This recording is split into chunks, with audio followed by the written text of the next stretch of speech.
মঙ্গলবার ২২ সেপ্টেম্বর বৃষ্টি ভেজা আকাশের নিচে কম্বোডিয়ার কান্ডাল প্রদেশের ভি হেয়ার সোয়ার প্যাগোডা প্রাঙ্গণে জমে উঠেছিল ঐতিহ্যবাহী মহিষ ও ঘোড়া দৌড় প্রতিযোগিতা।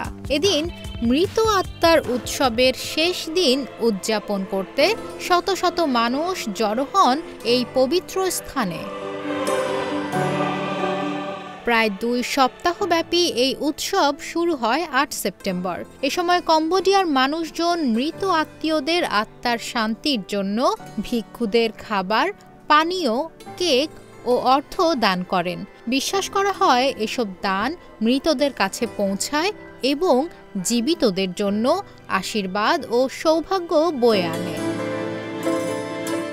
এই উৎসবে রয়েছে গভীর ঐতিহাসিক ও আবেগঘন তাৎপর্য। এটি সেই ১০ লক্ষেরও বেশি মানুষের স্মরণে পালিত হয় যারা খেমার রুজ শাসনামলে নিহত হন। রাজধানী নমপেনের উপকণ্ঠে অবস্থিত ভি হেয়ার সোয়ার প্যাগোডা কম্বোডিয়ার একটি ঐতিহাসিক ও আধ্যাত্মিক কেন্দ্র। দেশের নানা প্রান্ত থেকে মানুষ এখানে আসেন প্রার্থনা করতে।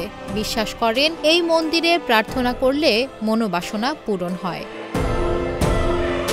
মৃত আত্মাদের সম্মান জানিয়ে উদযাপিত এই ধর্মীয় ও সাংস্কৃতিক উৎসব কম্বোডিয়ার জনগণের ঐতিহ্য, বিশ্বাস ও স্মৃতিচারণার এক শক্তিশালী প্রকাশ।